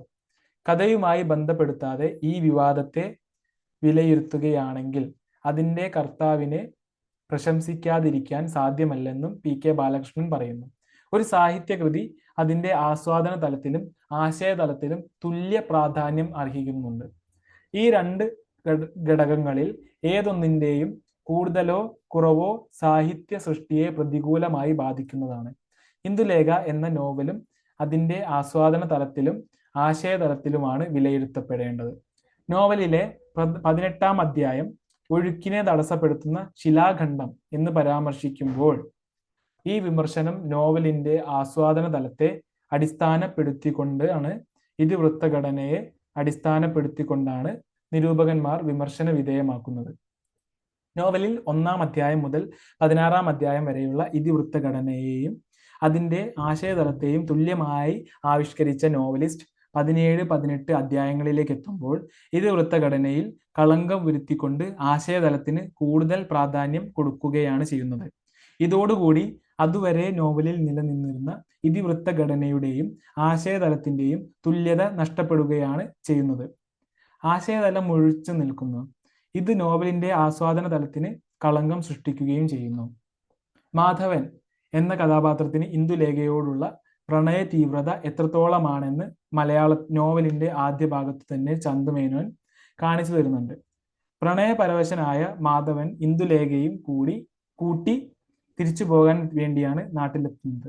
അപ്പോഴാണ് സംബന്ധ വാർത്ത അറിയുകയും മനസ്സ് മുറിപ്പെട്ട മാധവൻ നാട് വിടാൻ തീരുമാനിക്കുന്നത്. 17-ാം അധ്യായം മാധവന്റെ രാജ്യസഞ്ചാരമാണ്. പ്രാണേശ്വരിയായിരുന്ന ഇന്ദുലേഖ കാരണം നാടുവിട്ട മാധവൻ തന്റെ രാജ്യ സഞ്ചാരവേളയിൽ ഇന്ദുലേഖയെ ഓർക്കുന്നത് 2 വട്ടം മാത്രമാണ്. 1. കപ്പലിൽ നിന്ന് തന്റെ ദേശം കാണുമ്പോൾ. 2. 18-ാമത്തെ അധ്യായത്തിൽ അച്ഛനെയും ഗോവിന്ദ മേനോനെയും കാണുമ്പോൾ. നോവലിന്റെ ആദ്യ ഭാഗത്ത് ഇന്ദുലേഖയുടെ മനസ്സ് എന്തെന്ന് അറിയാതെ മനസമാധാനം നഷ്ടപ്പെടുന്ന മാധവന് സ്വാഭാവികമായും തൻ്റെ ജീവിതത്തിൽ നിന്നു തന്നെ ഇന്ദുലേഖ പോയി മറഞ്ഞു എന്ന യാഥാർത്ഥ്യത്തെ ഉൾക്കൊള്ളുവാനുള്ള മനക്കരുത്ത് വളരെ വേഗം സ്വായത്തമാക്കുവാൻ സാധിക്കുകയില്ല. യാത്രകളിലെ ഓരോ കാഴ്ചകളിലും ഇന്ദുലേഖയെ അയാൾ സ്വാഭാവികമായും ഓർത്തുപോകേണ്ടതാണ്. എന്നാൽ നോവലിൽ ഇതിന് നേർവിപരീതമായാണ് സംഭവിക്കുന്നത്. കേരളത്തിന് പുറത്തുള്ള കാഴ്ചകളിൽ അത്ഭുതപ്പെടുന്ന മാധവനെയാണ് 17-ാമത്തെ അധ്യായത്തിൽ കാണാൻ സാധിക്കുന്നത്. നോവലിസ്റ്റ് കഥാപാത്ര സൃഷ്ടിക്കായിരുന്നു പ്രാധാന്യം കൊടുത്തിരുന്നതെങ്കിൽ മാധവന്റെ പെരുമാറ്റം തികച്ചും വ്യത്യസ്തമായി മാറേണ്ടതാണ്. പക്ഷേ ഇവിടെ നോവലിസ്റ്റ് തന്റെ ആശയങ്ങൾക്കാണ് പ്രാധാന്യം കൊടുത്തത്. തനിക്ക് പറയാനുള്ള ചില കാര്യങ്ങൾ നോവൽ അവസാനിക്കും മുമ്പ് തന്നെ വളരെയധികം വ്യഗ്രതയോടെ പറഞ്ഞു തീർക്കുവാനുള്ള ശ്രമമാണ് ഇവിടെ കാണുന്നത്. കേരളത്തിലെ ഫ്യൂഡൽ വ്യവസ്ഥിതിയിൽ നിന്നും മാറിക്കൊണ്ടിരിക്കുന്ന മുതലാളിത്ത വ്യവസ്ഥിതിയെയും അതിൻ്റെ വളർച്ചയെയും ബ്രിട്ടീഷ് ഭരണത്തിന്റെ പരിഷ്കാര മാറ്റങ്ങളെയും അടയാളപ്പെടുത്തുന്ന ഒരധ്യായമായി 17-ാം അധ്യായം മാറുന്നു. ഇവിടെ മാധവൻ എന്ന കഥാപാത്രത്തിന് തുടർച്ച നഷ്ടപ്പെടുകയാണ് ചെയ്യുന്നത്. നോവലിന്റെ ആസ്വാദന തലത്തിലെ ആദ്യ തടസ്സം ഇവിടെ സംഭവിക്കുന്നു. ഈ തടസ്സത്തിന്റെ തുടർച്ചയാണ് 18-ാം അധ്യായം. ഗോവിന്ദ പണിക്കരിൽ നിന്നും ഗോവിന്ദ മേനവനിൽ നിന്നും ഇന്ദുലേഖയെക്കുറിച്ചുള്ള വാർത്ത അറിയുന്ന മാധവൻ സ്വാഭാവികമായും തനിക്ക് നഷ്ടപ്പെട്ടുവെന്നു കരുതിയ ഇന്ദുലേഖയെ ഓർത്ത് അതിയായി സന്തോഷിക്കുകയും ഇന്ദുലേഖ തനിക്ക് തന്ന വാക്കിനെ തെറ്റിദ്ധരിച്ചത് ഓർത്ത് വളരെയധികം വ്യസനിക്കുകയുമാണ് ചെയ്യേണ്ടിയിരുന്നത്. ഇന്ദുലേഖയെയും തന്നെ ഓർത്ത് വിഷമിക്കുന്ന അമ്മയുടെയും അടുത്തേക്ക് വേഗം എത്തിച്ചേരുവാനുള്ള മാനസിക സ്ഥിതിയാവണം മാധവന് അപ്പോൾ ഉണ്ടാകേണ്ടത്. അച്ഛൻ മാധവനെ കുറിച്ച് പറയുന്ന പരാതികൾ സ്വാഭാവികമായി കണക്കിലെടുക്കാം. എന്നാൽ അതിൻ്റെ വിശദമായ ചർച്ചയിലേക്ക് പോകുവാൻ മുതിരുന്ന മാധവന്റെ മാനസിക സ്ഥിതിയെ യുക്തിചിന്തയുടെ അടിസ്ഥാനത്തിൽ ചോദ്യം ചെയ്യപ്പെടേണ്ടതു തന്നെയാണ്. ആദ്യ ചർച്ചയ്ക്ക് ശേഷം കോൺഗ്രസിനെ കുറിച്ചുള്ള ചർച്ചയിലേക്ക് കടക്കുന്ന കഥാന്തരീക്ഷത്തിൽ കൃത്രിമത്വം സൃഷ്ടിക്കുന്നുണ്ട്. ഇവിടെ 17-18 അധ്യായങ്ങൾക്ക് സംഭവിച്ച പിഴവ് കഥയുടെ ഇതിവൃത്തഘടനയിൽ നിന്നും ആശയപരമായി ചർച്ചയിലേക്ക് നോവലിനെ വഴി തിരിച്ചു വിട്ടുവെന്നതാണ്. മാധവന്റെ കഥാപാത്രത്തിന് കൃത്രിമമായ തുടർച്ച ഉണ്ടായിരുന്നുവെങ്കിൽ ഈ അധ്യായങ്ങളിലെ ആശയങ്ങൾ മുഴച്ചു നിൽക്കുകയില്ലായിരുന്നു.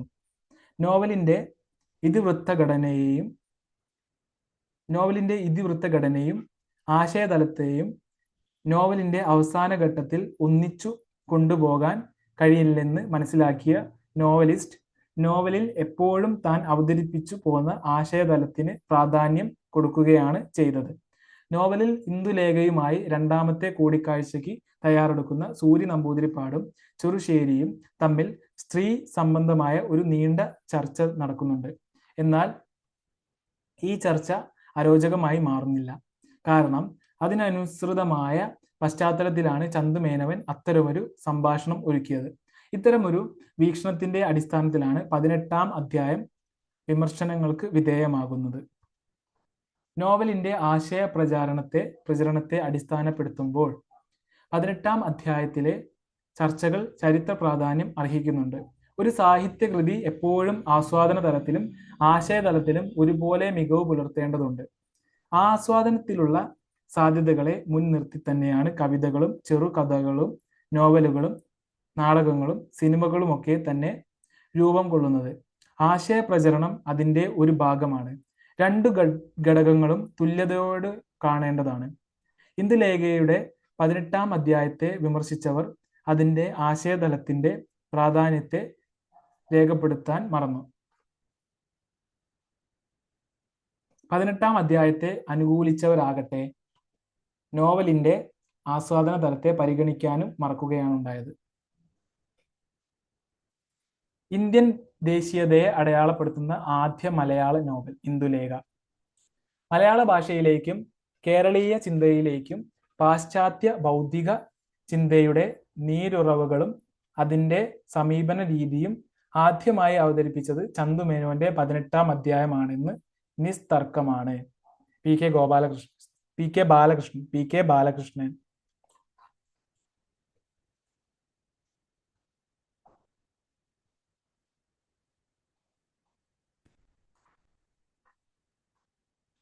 ആധുനിക സംസ്കാരത്തിന്റെ പ്രതിനിധികൾക്കിടയിൽ നമ്മുടെ പൂർവിക സംസ്കാരത്തിനു നേരെ വിഭിന്നങ്ങളായ സമീപനങ്ങൾ കണ്ടുവരുന്നുണ്ട്. ചിലർ പൂർവിക സംസ്കാരത്തെ ആകമാനം തള്ളിപ്പറയുന്നു. മറ്റു ചിലർ അതിൽ നിന്ന് പലതും കൊള്ളുവാനുണ്ടെന്ന് വാദിക്കുന്നു.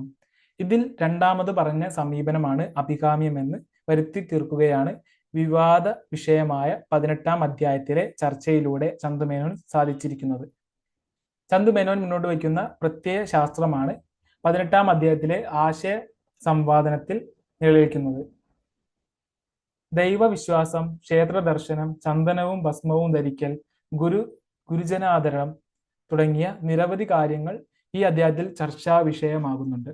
ഈ വക കാര്യങ്ങളിൽ സംസ്കാര സമ്പന്നനായ ഒരു വ്യക്തി ഏത് രീതിയിലുള്ള സമീപനം സ്വീകരിക്കണം എന്ന തത്വം ഈ ചർച്ചയ്ക്കിടയിൽ അന്തർഹിതമായിട്ടുണ്ട്. വളരെ സൂക്ഷ്മമായ അറിവോടും വിവേചനത്തോടും കൂടിയാണ് പാശ്ചാത്യ ബൗദ്ധിക ചിന്താഗതികളെ ഇതിൽ വിലയിരുത്തിയിട്ടുള്ളത്. ഇന്ത്യൻ ദേശീയതയെ അടയാളപ്പെടുത്തുന്ന ആദ്യ മലയാള നോവൽ എന്ന നിലയിലും ഇന്ദുലേഖയ്ക്ക് പ്രാധാന്യം ഉണ്ട്.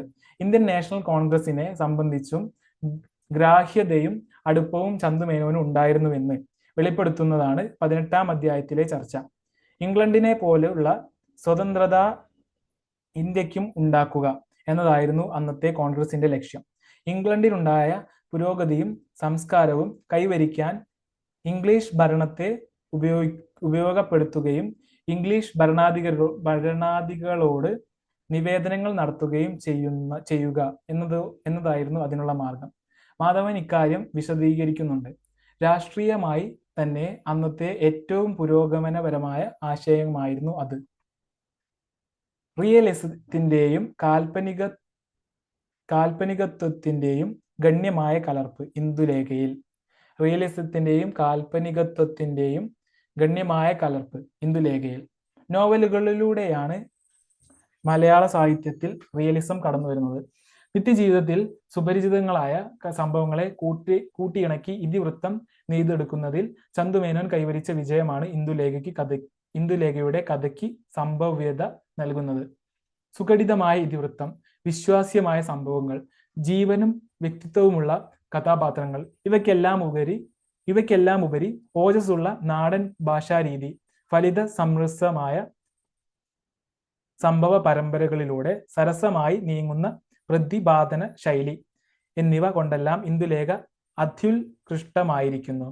സമകാലിക സാമൂഹിക പ്രശ്നം നോവലിലൂടെ അവതരിപ്പിക്കുമ്പോഴും പ്രേമത്തിന്റെ കാൽപ്പനിക അംശങ്ങളും നോവലിൽ സന്നിവേശിപ്പിച്ചിരിക്കുന്നു. ഒരു വശത്ത് ഹാസ്യത്തിന്റെ കുളിർ കാറ്റ്, മറുവശത്ത് പ്രേമത്തിന്റെ മധുര നിലാവ്, രണ്ടും ചേർന്ന് ഇന്ദുലേഖയെ ഹൃദയഹാരിയാക്കിയിരിക്കുന്നു. സംഭവബഹുലമായ 18-ാം അധ്യായത്തിലെ ചർച്ച നടക്കുന്നതും കാൽപ്പനികതയുടെ മടിത്തട്ടിലാണ്. താൻ പ്രതിനിധാനം ചെയ്യുന്ന ഹൈന്ദവ സമുദായത്തെ അന്ധകാരത്തിൽ നിന്നും പ്രകാശത്തിലേക്ക് നയിക്കുക എന്ന ലക്ഷ്യം ചന്തുമേനോനുണ്ടായിരുന്നു. പാശ്ചാത്യ രീതിയിലുള്ള വിദ്യാഭ്യാസമാണ് കാലോചിതമെന്നും സമൂഹം അത് മുഖേനയാണ് സ്വാതന്ത്ര്യം പ്രാപിക്കേണ്ടതു എന്നുമായിരുന്നു ചന്തുമേനോന്റെ ബോധ്യം. അന്ധവിശ്വാസങ്ങളിൽ നിന്നുള്ള മോചനം, സ്ത്രീകളുടെ സാമൂഹികമായ ഉന്നമനം, ഏകഭാര്യ സമ്പ്രദായത്തിന്റെ അംഗീകാരം, കുടുംബ ജീവിതത്തിന്റെ ഭദ്രത, ഉദ്യോഗത്തിൽ കൂടി നേടാവുന്ന സാമ്പത്തിക സ്വാതന്ത്ര്യം, ആകമാനമുള്ള സാംസ്കാരിക വികാസം ഇവയെല്ലാം വിദ്യാഭ്യാസത്തിൽ കൂടിയാണ് ആർജിക്കുന്നത്. അങ്ങനെ ഇംഗ്ലീഷ് വിദ്യാഭ്യാസം സാർവത്രികമാകേണ്ടതിന്റെ ആവശ്യകത ബോധ്യപ്പെടുത്തുക എന്ന ലക്ഷ്യവും ചന്തുമേനോനുണ്ടായിരുന്നു എന്ന് മനസ്സിലാക്കാം. ചുരുക്കത്തിൽ ഒരു പുതിയ സംസ്കാരത്തിന്റെ അരങ്ങേറ്റത്തെ വിളിച്ചറിയിച്ച ശംഖനാദമാണ് ഇന്ദുലേഖ. അടുത്തത് ഇന്ദുലേഖയിലെ സാംസ്കാരിക തലം. ഇന്ദുലേഖയുടെ ഓരോ ഘട്ടത്തിലും കേരളത്തിന്റെ പഴഞ്ചനായ ഫ്യൂഡൽ സംസ്കാരവും ഒരു നവീന കേരള സംസ്കാരവും തമ്മിലുള്ള സംഘട്ടനം നടക്കുന്നതായി കാണാം. ആധുനിക വിദ്യാഭ്യാസത്തിലൂടെ വളർന്നു വന്ന പുതിയ സംസ്കാരത്തിന്റെ മുന്നിൽ അനാചാരങ്ങൾക്കു സംഭവിക്കുന്ന ആത്യന്തിക പരാജയം കാലഘട്ടത്തിന്റെ തുടിപ്പുകൾ ഉൾക്കൊണ്ട് ചന്തുമേനോൻ ചിത്രീകരിച്ചിരിക്കുന്നു. മരുമക്കത്തായ കൂട്ടുകുടുംബ വ്യവസ്ഥ, അതിൽ കാരണവന്മാർക്കുണ്ടായിരുന്ന സ്വേച്ഛാധിപത്യം, നായർ നമ്പൂതിരി സാമൂഹ്യ ബന്ധങ്ങളുടെ പ്രത്യേകത മുതലായ സാമൂഹ്യ പ്രശ്നങ്ങളെയെല്ലാം ഉപജീവിച്ചുകൊണ്ടാണ് ഇന്ദുലേഖ എഴുതിയിരിക്കുന്നത്. കുടുംബ പ്രശ്നങ്ങളും ആചാര്യ മര്യാദകളും.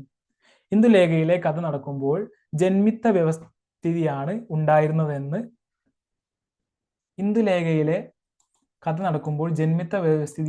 ഉണ്ടായിരുന്നതെങ്കിലും അതിന്റെ അടിത്തറ ഇളകി തുടങ്ങിയിരുന്നു. 2. മരുമക്കത്തായ കൂട്ടുകുടുംബ വ്യവസ്ഥയായിരുന്നു അന്ന് നായന്മാർക്കിടയിൽ ഉണ്ടായിരുന്ന ക്രമം. 3.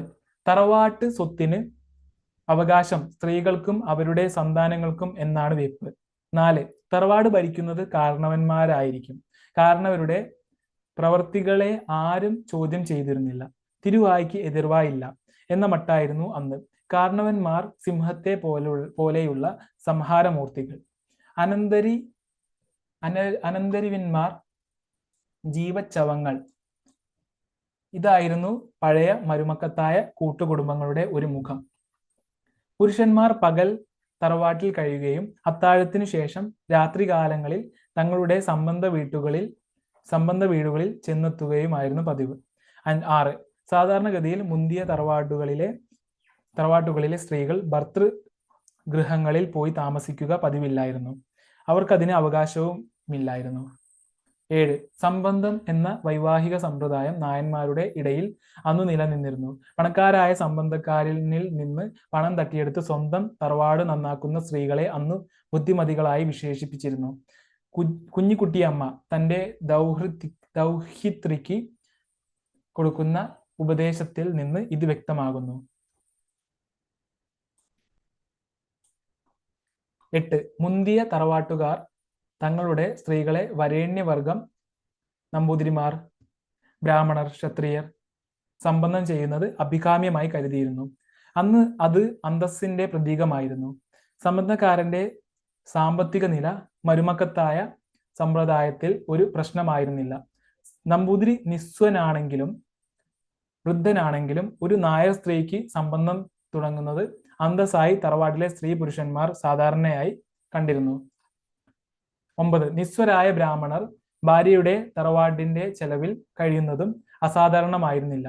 പൂവള്ളിയിലെ ലക്ഷ്മി അമ്മയുടെ ഭർത്താവായ ശീനുപട്ടരും ലക്ഷ്മിക്കുട്ടിയുടെ ഭർത്താവായ കറുത്തേടത്ത് കേശവൻ നമ്പൂതിരിയും ഭാര്യാഗൃഹത്തിൽ സ്ഥിരമായി അടിഞ്ഞുകൂടിയവരായിരുന്നു.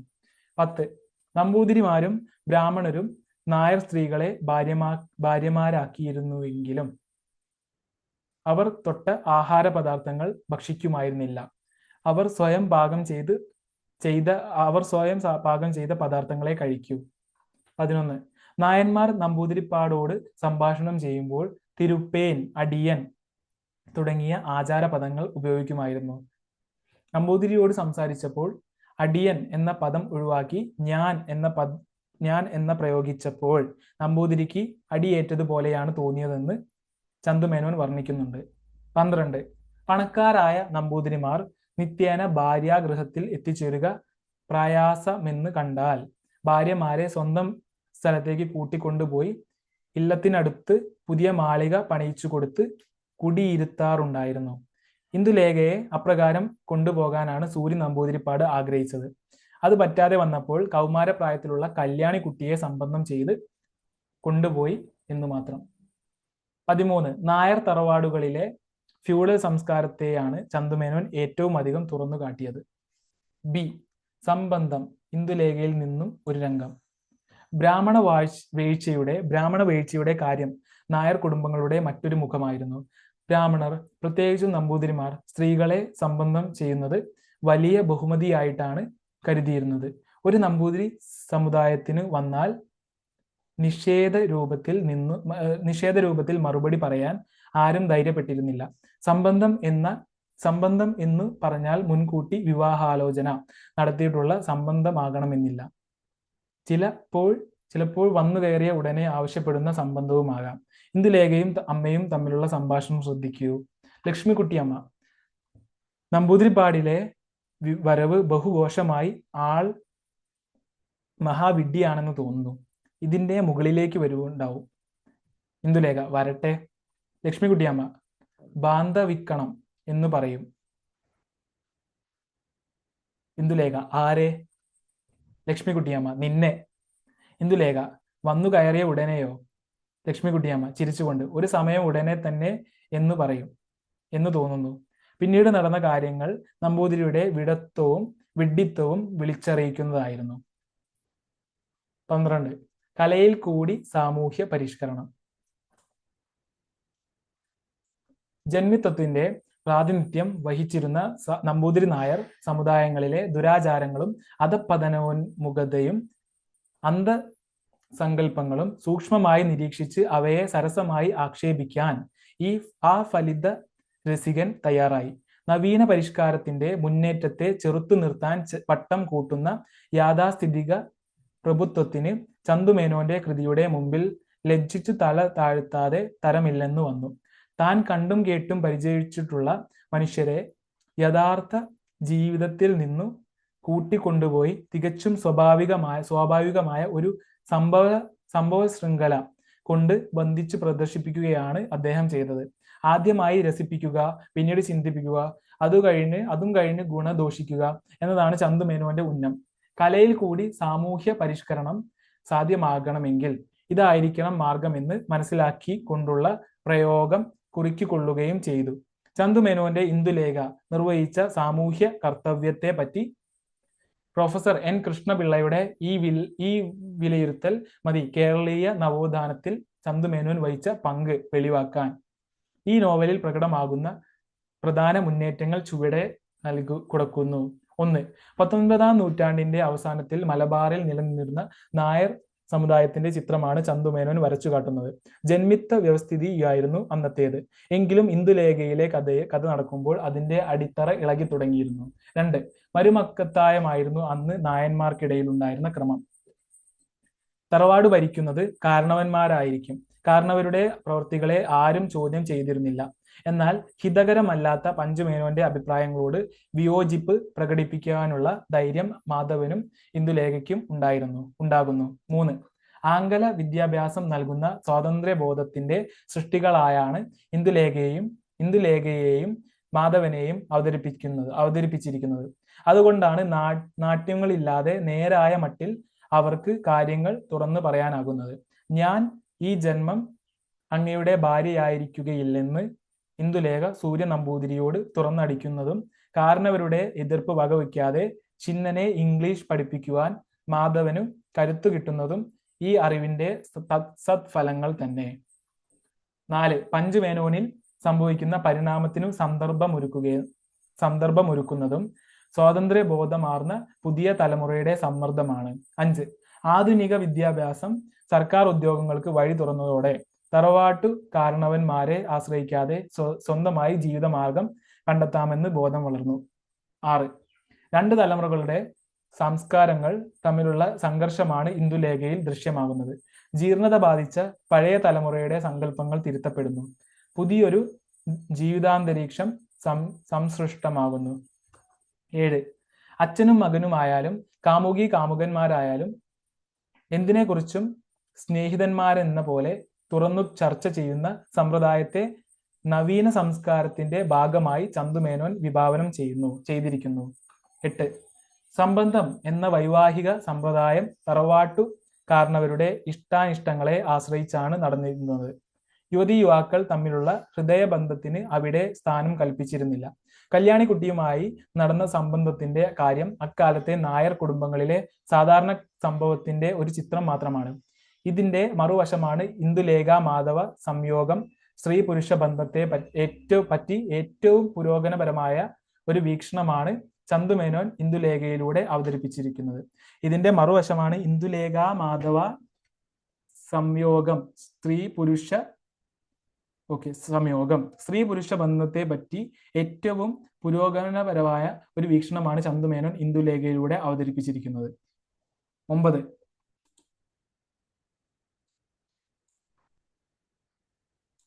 ആധുനിക വിദ്യാഭ്യാസം യുവാക്കളെ അന്നു നിലനിന്നിരുന്ന അനാചാരങ്ങൾക്കും കാരണവന്മാരുടെ സ്വേച്ഛാധിപത്യത്തിനും എതിരായി ശബ്ദം ഉയർത്താൻ പ്രേരിപ്പിച്ചു.